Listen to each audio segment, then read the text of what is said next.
Alright, E-King Fight News, you know what it is. Subscribe to the channel if you haven't already. And Vasiliy Lomachenko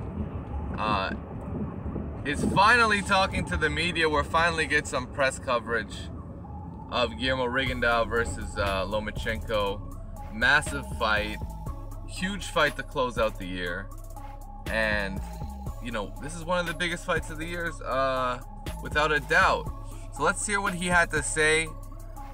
There's an important point here where Vasiliy Lomachenko admits he saw Rigondeaux in Vegas and they were about the same size. So let's hear what Vasiliy has to say. His last fight in Las Vegas, I saw him in real life. He not small.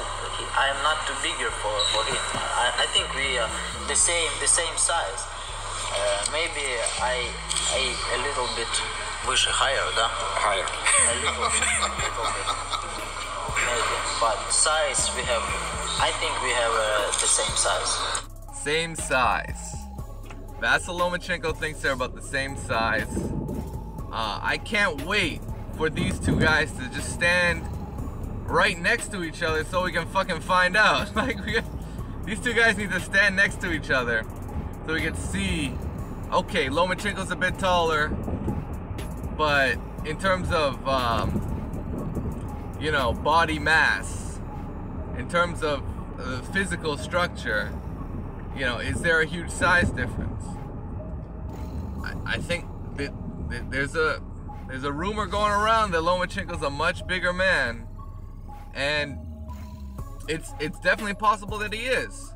He's supposed to be naturally bigger, but in recent looking at him training, you know, he doesn't look completely shredded. He looks like he can take off a couple more pounds and he can still, I think he can still make 126, to be honest. I don't think it's a case of him growing out of the division. I think it's more of a case of him, you know, not having too many options at 126, so he moved up to 130. I think that's why he moved up. So, very interesting. Very interesting there. Shout out to Fight Hub TV for that. Lomachenko finally speaking out to the media. And he admits that, you know what, when he saw Rigondeaux, they're the same size. So what does that tell us? Will size be a factor? There's also the same day weigh-in. There's a weight check on the morning of the actual fight, and Lomachenko cannot exceed the weight of 138 pounds. In my opinion, that's a little high. Like, the fight's scheduled to be 130, so he's gonna have an 8-pound sort of you know, acceptability zone. He's gonna have 8 pounds of cushion from when he weighs in to the night of the fight, or to the morning of the fight. And then from the morning of the fight, it's up to him if he wants to continue rehydrating, right? So that's gonna be very, very interesting. What else is up? Man, we have Miguel Cotto coming back.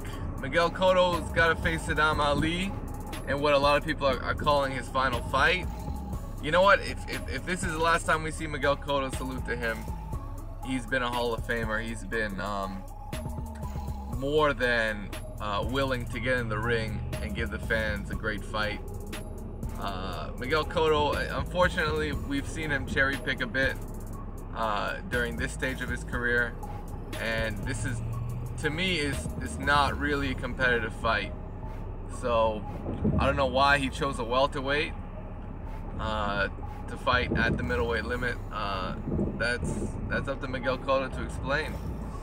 Otherwise, yeah, not a lot of press behind that fight either. Not a lot of press. Rock Nation's the lead promoter, and they could be doing a better job with that as well. You know, let's be honest. Guillermo Rigondeaux versus Lomachenko. This is like, this fight should be on pay-per-view to me. You know, they put Terrence Crawford versus Victor Postol on pay-per-view. This could easily be a pay-per-view fight. Easily. And we're getting it on free TV, ESPN. Man, I'd like to see ESPN promote the shit out of this fight, but they're not. They're not doing it either. It's like they don't care about the ratings.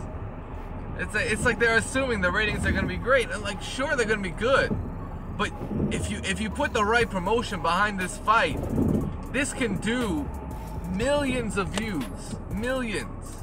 It can hit a 3 to 4 million. It's so simple to do it too. It's not even that hard. It's not even that hard. As I mentioned, one selling point is this fight could potentially be for the #1 pound-for-pound fighter in the world. Absolutely. They're not calling it that. I'm shocked that they're not, because I know there's a hype train behind Lomachenko that wants to crown him #1 pound-for-pound, but they don't want to say before this fight he's going to be #1 pound-for-pound. I don't see anyone clamoring saying if Vasiliy Lomachenko wins this fight, he's #1 pound-for-pound.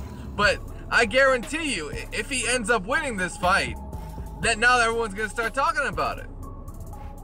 But it's strange how is there a fear there to admit that before the fight? Because if you admit it before the fight, then if you have a concern of Rigondeaux winning, he should get the same praise.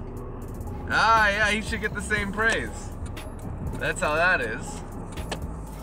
So, yeah, Lomachenko admits they're about the same size. You let me know what you guys think about the size differential. A lot of analysts seem to think that is the difference maker in terms of how this fight's going to play out. They think Lomachenko's just too big. So you let me know what you guys think in the comments section below. You can fight and you subscribe to the channel and smash that like button. It is what it is, guys.